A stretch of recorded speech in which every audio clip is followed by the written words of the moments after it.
ਤੁਹਾਨੂੰ ਅੱਜ ਇੱਕ ਅਜਿਹੇ ਸਥਾਨ ਤੇ ਲੈ ਕੇ ਪਹੁੰਚੇ ਆ। ਪੰਜਾਬ ਦਾ ਇੱਕ ਅਜਿਹਾ ਇਕਲੌਤਾ ਸਥਾਨ ਜਿੱਥੇ ਤੁਹਾਨੂੰ 12 ज्योतिर्लिंग ਦੇ दर्शन ਇੱਕੋ ਥਾਂ ਦੇ ਉੱਤੇ ਹੋਣਗੇ। ये मंदिर भगवान की कृपा से फरवरी 2014 में से स्थापना हुई जी, और तब से लेकर के अभी तक जो है अनवरत चल रहा है। जो भी भक्त यहाँ पे आते हैं, सबसे बड़ी बात यह है कि यहाँ पे शांति और उनको सुकून मिलता है। और साथ में भगवान भोलेनाथ के सभी स्वरूपों के साथ यहाँ 12 ज्योतिर्लिंग और एकादश रुद्रों के दर्शन करने को भी मिलते हैं।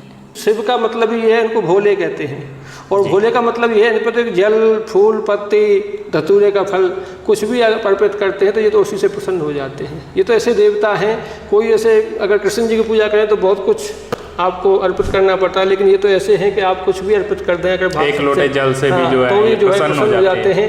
देखिए, ये बहुत बड़े सौभाग्य की बात है कि यहाँ पर 12 ज्योतिर्लिंग और 11 रुद्र, एकादश रुद्र विराजमान है, जो पूरे पंजाब में कहीं नहीं है। ये 11 रुद्र ये भी शिव जी के ही रूप हैं। जितने रूप इस मंदिर में उतने रूप किसी मंदिर में नहीं है शिव जी के। ये सभी शिव जी के ही रूप हैं। 11 रुद्र, एकादश रुद्र, इन्होंने राक्षसों का विनाश करने के लिए, देवताओं की रक्षा करने के लिए अवतार लिया था माता सुरभि से, जो गौ माता के रूप में जानी जाती है। इसीलिए गौ माता की पूजा होती है, क्योंकि वो देवताओं की माता है। उज्जैन के महाकाल, जिनकी बारात निकला करती है दुर्गा माता मंदिर से जगरापुर, गुमार मंडी होते हुए सरावन नगर तक जाती है। शिवरात्रि के 2 दिन पहले ये 12वां ज्योतिर्लिंग है। एक ब्राह्मण पत्नी की देन है, उसके पुत्र नहीं हो रहे थे तो प्रतिदिन मिट्टी का शिवलिंग बना करके इनका पूजन करके तालाब में विसर्जन करती थी। उनसे प्रसन्न होकर के उनको एक पुत्र या और उनके नाम से स्थापित हो गए। ਜੈ ਭੋਲੇਨਾਥ। ਜੇਕਰ ਤੁਸੀਂ ਵੀ 12 ज्योतिर्लिंग ਦੇ ਦਰਸ਼ਨ ਕਰਨਾ ਚਾਹੁੰਦੇ ਹੋ ਤਾਂ ਤੁਹਾਨੂੰ ਅੱਜ ਇੱਕ ਅਜਿਹੇ ਸਥਾਨ ਤੇ ਲੈ ਕੇ ਪਹੁੰਚੇ ਆ। ਪੰਜਾਬ ਦਾ ਇੱਕ ਅਜਿਹਾ ਇਕਲੌਤਾ ਸਥਾਨ ਜਿੱਥੇ ਤੁਹਾਨੂੰ 12 ज्योतिर्लिंग ਦੇ ਦਰਸ਼ਨ ਇੱਕੋ ਥਾਂ ਦੇ ਉੱਤੇ ਹੋਣਗੇ। ਸੋ ਸ਼ਿਵ ਧਾਮ ਦੇ ਵਿੱਚ ਅਸੀਂ ਪਹੁੰਚ ਚੁੱਕੇ ਹਾਂ। ਅੰਦਰ ਚੱਲਦੇ ਹਾਂ, ਪੰਡਤ ਜੀ ਦੇ ਨਾਲ ਗੱਲਬਾਤ ਕਰਦੇ ਹਾਂ ਤੇ ਤੁਹਾਨੂੰ ਦਿਖਾਉਂਦੇ ਹਾਂ ਕਿ ਇੱਥੇ ਇੱਕੋ ਥਾਂ ਦੇ ਉੱਤੇ 12 ज्योतिर्लिंग ਵਿਰਾਜਮਾਨ ਨੇ ਤੇ 12 ज्योतिर्लिंग ਦਾ ਕੀ ਮਹੱਤਵ ਹੈ, ਸਾਰੀ ਗੱਲਬਾਤ ਕਰਦੇ ਹਾਂ ਪੰਡਤ ਜੀ ਦੇ ਨਾਲ। ਸੋ ਹੁਣ ਸਾਡੇ ਨਾਲ ਪੰਡਿਤ नवल किशोर जी मौजूद ने, गलबात करते हैं। पंडित जी जय भोलेनाथ। जय भोलेनाथ जी। पंडित जी, मैंने सुना है यहाँ पर 12 ज्योतिर्लिंग एक साथ विराजमान है, क्या ये सच है? बिल्कुल जी, आपने बहुत ही सही बात सुनी है। यहाँ पे एक साथ जो है 12 ज्योतिर्लिंग के दर्शन होते हैं भक्तों को। तो पंडित जी, इस मंदिर का इतिहास क्या है? सबसे पहले मैं ये जानना चाहूँगा। ये मंदिर भगवान की कृपा से फरवरी 2014 में से स्थापना हुई जी, और तब से लेकर के अभी तक जो है अनवरत चल रहा है। जो भी भक्त यहाँ पे आते हैं, सबसे बड़ी बात यह है कि यहाँ पे शांति और उनको सुकून मिलता है। और साथ में भगवान भोलेनाथ के सभी स्वरूपों के साथ यहाँ 12 ज्योतिर्लिंग और एकादश रुद्रों के दर्शन करने को भी मिलते हैं। पंडित जी, यहाँ पर पूरे कितने भगवान जो है यहाँ पर विराजमान है? अगर सभी देवताओं के लिए विशेष रूप से बात की जाए तो ये जो है सामने आप देख रहे होंगे, ये प्रधान शिवलिंग हैं यहाँ के, शिवधाम के जी। सामने आपको जो है शिव परिवार दिखाई दे रहा होगा, और साथ में ही यहाँ शेरों वाली माता दुर्गा माता भी विराजमान हैं। साथ में जो है चिंतपूर्णी से लाई गई अखंड ज्योति है, जो 2014 से अनवरत अभी तक, आज भी आप देखोगे तो आज भी जो है जल रही है। तभी से अखंड ज्योत चिंतपूर्णी से लाई हुई आज तक भी चल रही है। साथ में ही जो है आपके रामदूत हनुमान जी महाराज विराजमान हैं, और एक साइड में जो है राम जी का पूरा परिवार है, और एक साइड में राधा कृष्ण जी, साथ में लड्डू गोपाल जी भी मौजूद हैं जी। और साथ में पवित्र गुफा बनी हुई है जिसमें शिव जी के सभी स्वरूप विद्यमान हैं। और ऊपर जाकर के 12 ज्योतिर्लिंग, एकादश रुद्र और पंचमुखी शिव परिवार भी विराजमान है। इस साथ में यहाँ पर गौशाला भी है और गुरुकुल भी बना हुआ है, और बच्चों के खेलने के लिए पार्क भी है। तो इस प्रकार से जो भी भक्त आता है तो बहुत ही शांति और सुकून यहाँ पे उनको सभी को मिलता है। तो जैसे आपने बताया कि शिवलिंग के बारे में, इनका क्या इतिहास है इस शिवलिंग का?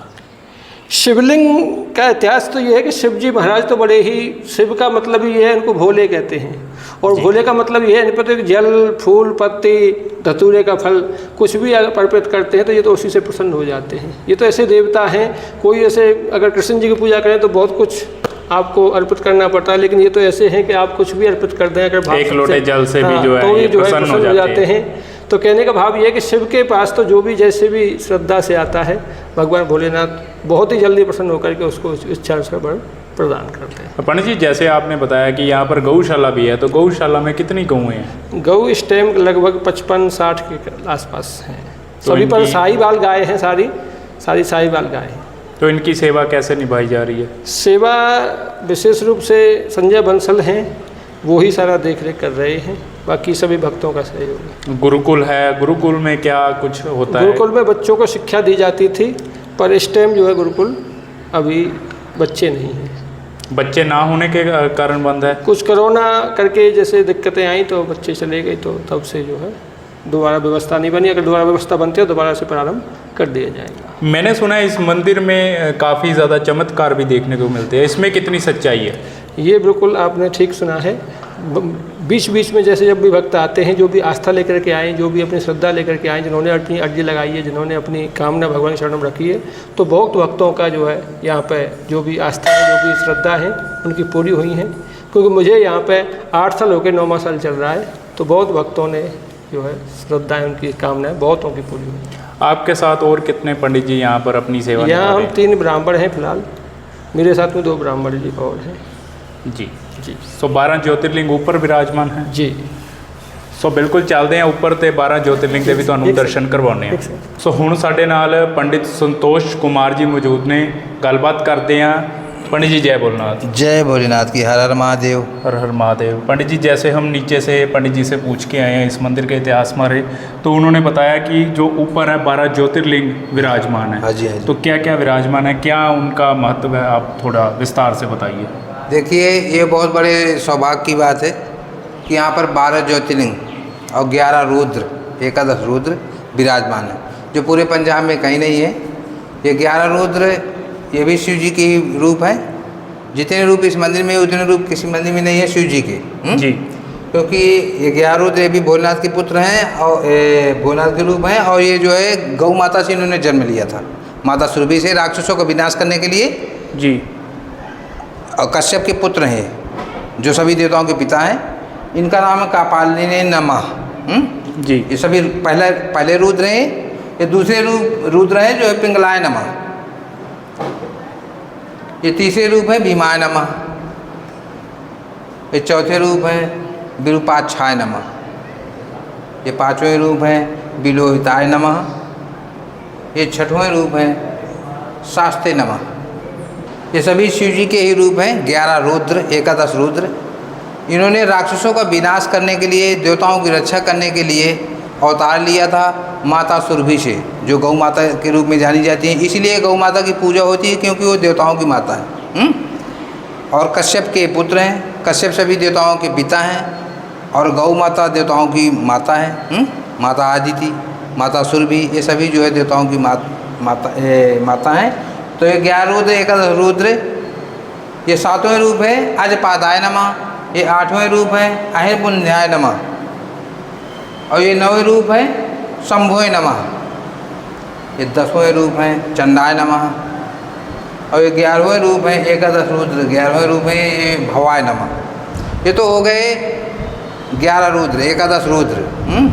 और ये है उज्जैन के महाकाल, जिनकी बारात निकला करती है दुर्गा माता मंदिर से जगरापुर, घुमार मंडी होते हुए सरावन नगर तक जाती है शिवरात्रि के 2 दिन पहले। और फिर नव दुर्गा माता मंदिर सरावन नगर तक जाती है। फिर शिवरात्रि के दिन यहाँ जाते हैं। शिवरात्रि के दिन भी यहाँ 4 पैर की पूजा होती है। 24 घंटा मंदिर खुला रहता है, लंगर लगता है, बहुत मेला लगता है यहाँ शिवरात्रि के दिन। ये पूरे चांदी के पूरे परिवार सहित हैं, जो भाव और श्रद्धा के साथ आते हैं, उनके दर्शन करते हैं, उनकी पूजा करते हैं, भगवान भोलेनाथ उनका कल्याण करते हैं। तो बोलिए महाकाल भगवान की जय। उज्जैन के महाकाल है। इनका वास्तविकता रूप 5 रूप के होते हैं। पंडित जी, जैसे आपने बताया कि महाशिवरात्रि के उपलक्ष्य में जो शोभा यात्रा निकाली जाती है, उसमें ये शिवलिंग जो है, ये शिव परिवार, ये जो विराजमान रहते हैं, तो उसके बाद में पूरा साल यहीं पर विराजमान। हाँ जी, हाँ जी, हाँ जी, हाँ जी। रथ यात्रा निकलने के बाद पूरे साल यहीं विराजमान रहते हैं। पूरे साल यहीं पर इनकी पूजा होती है। हर सोमवार को इनका विशेष पूजन होता है। जी। फिर साल में एक बार इनकी बारात निकलती है शिवरात्रि में, क्योंकि शिवरात्रि में भोलेनाथ का विवाह हुआ था। इसलिए जैसे शादी की सालगिरह सभी लोग मनाते हैं ना, उसी जी। तरह इनका भी मनाया जाता है। इसलिए शिवरात्रि में इनकी बारात निकला करती है। फिर शिवरात्रि के दिन जागरण होता है, 4 पैर की पूजा होती है, क्योंकि उस दिन भोलेनाथ प्रसन्न रहते हैं, क्योंकि उस दिन उनका विवाह हुआ था भोलेनाथ का। तो बोलिए महाकाल भगवान की। ये है 12 ज्योतिर्लिंग, 12 ज्योतिर्लिंग जी। जो भारत के प्रधान ज्योतिर्लिंग हैं, जो पूरे पंजाब में कहीं नहीं है। ये 12वां ज्योतिर्लिंग है। एक ब्राह्मण पत्नी की देन है, उसके पुत्र नहीं हो रहे थे तो प्रतिदिन मिट्टी का शिवलिंग बना करके इनका पूजन करके तालाब में विसर्जन कर दी थी। उनसे प्रसन्न होकर के उनको एक पुत्र दिया और उनके नाम से स्थापित हो गए। उस ब्राह्मण पति का नाम था घुष्मा, तो घुष्मेश्वर के नाम से प्रसिद्ध हो गए। बोले घुष्मेश्वर भगवान की। ये केदारेश्वर धाम है। यहाँ 12 ज्योतिर्लिंग और 4 धाम के भी दर्शन होते हैं। एक धाम केदारेश्वर धाम है, ये भगवान विष्णु की देन है। भगवान विष्णु ने तपस्या किया तो उनकी तपस्या से प्रसन्न होकर के स्थापित हो गए भोलेनाथ, तो ये भी धाम बन गया।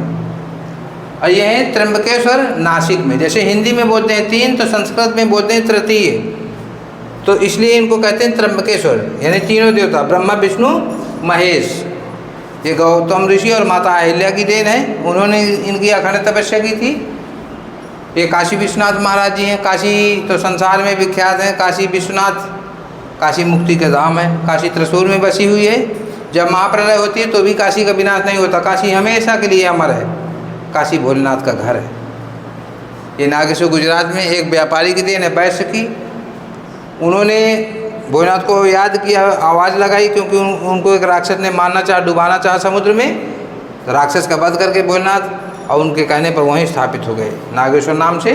ये है रामेश्वर धाम। इनकी स्थापना भगवान श्री राम ने की थी, तो ये भी धाम बन गया रामेश्वर धाम। भगवान श्री राम जी जब लंका पर चढ़ाई की तब इनकी स्थापना की थी, तो ये भी धाम बन गए।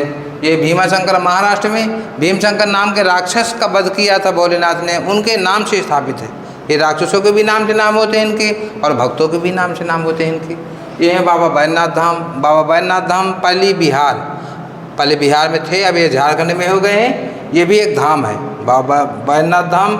इनको देवघर भी बोलते हैं। ये रावण की देन है। रावण को घर ले जाना चाहते थे लंका, लेकिन घमंड के कारण नहीं ले जा सके, रास्ते में स्थापित हो गए, तो ये भी धाम बन गया बाबा बैद्यनाथ धाम।